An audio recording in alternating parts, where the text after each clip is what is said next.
नमस्कार दोस्तों, स्वागत है आपका हमारे चैनल पे। और अगर आप नए हैं तो हमारा चैनल सब्सक्राइब करना ना भूलें। और आज हम आपके लिए लेकर आए हैं शिव महापुराण में वर्णित चंचुला की रहस्यमयी कथा। समुद्र के तट पर स्थित देशों के अंतर्गत वास्कल नामक एक ग्राम के निवासी स्त्री तथा पुरुष दुष्ट प्रकृति और पाप बुद्धि के थे। उस ग्राम में बिंदुक नामक एक ब्राह्मण भी रहता था। उसने अपनी काम की वासना से अत्यंत रूपवती भार्या के होते हुए भी एक सुंदरी वेश्या को अपना रखा था। वेश्या में आसक्त वह ब्राह्मण अपनी पत्नी से धीरे धीरे विमुख होता गया। कुछ समय तक तो ब्राह्मण की पत्नी चंचुला काम के वेग को सहन करती रही, परंतु उस युवती के लिए सदा के लिए अपनी इंद्रियों पर नियंत्रण करना संभव न हुआ। फलतः वह एक जार से रति करने लगी। एक रात्रि को बिंदुक ने अपनी पत्नी को परपुरुष के साथ रमण करते हुए देखा तो वह क्रोध से विक्षिप्त हो गया। जार पुरुष तो वहां से भाग गया और अब बिंदुक अपना सारा क्रोध अपनी पत्नी पर उतारने लगा तथा मुक्कों से उसकी पिटाई करने लगा। चंचुला ने अपने पति से विनय पूर्वक कहा कि जब आप मुझ जैसी पतिव्रता और रूपवती युवती को छोड़कर वेश्यागमन करते हो तो मैं कितनी दुखी होती हूँ, इसका आप अनुमान तो लगाइए कि भला मैं किस प्रकार सुदीर्घ काल के लिए काम पीड़ा को सहन कर सकती हूँ। यह सब आप सोच समझकर बताइए।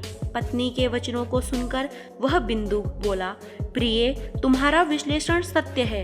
तुम निर्भय होकर जार पुरुषों के साथ विहार करो, परंतु उन्हें रति सुख देकर बदले में उनसे धन कमाओ। उस धन से हम दोनों को बहुत लाभ होगा। चंचुला ने पति की आज्ञा को स्वीकार कर लिया और फलतः दोनों कुकर्मी हो गए। समय आने पर बिंदुक की मृत्यु हो गई और वह नरक के अनेक दुख भोग कर पिशाच योनि में उत्पन्न हुआ। चंचुला का यौवन भी परपुरुष का संग करते करते बीत गया। एक बार वह अचानक भ्रमण करती हुई गोकर्ण क्षेत्र में आई और वहां उसने मंदिर में एक पंडित जी को कथा बाँचते हुए देखा। वह वहां बैठकर दत्तचित्त होकर कथा सुनने लगी।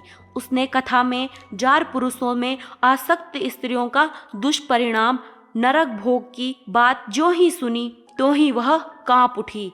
कथा की समाप्ति पर सब लोगों के चले जाने पर वह कथावाचक ब्राह्मण के चरणों में गिरकर बिलखने लगी। ब्राह्मण द्वारा पूछे जाने पर चंचुला ने अपनी सारी करनी कह सुनाई और रो रो कर ब्राह्मण से अपने उद्धार का उपाय पूछने लगी।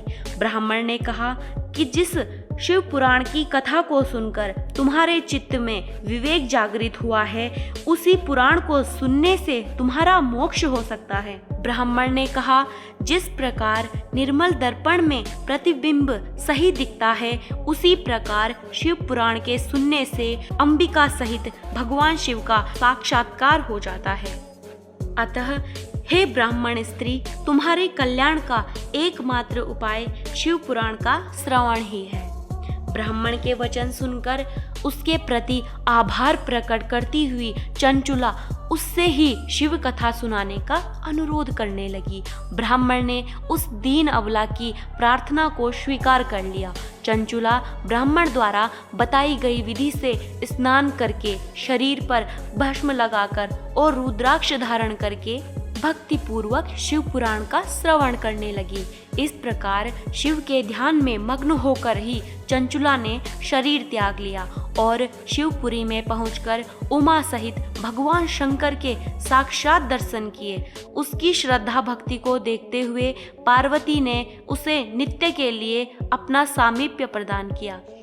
तो ऐसे ही रहस्यमयी कथाओं से रूबरू होने के लिए सब्सक्राइब करें हमारा चैनल। धन्यवाद।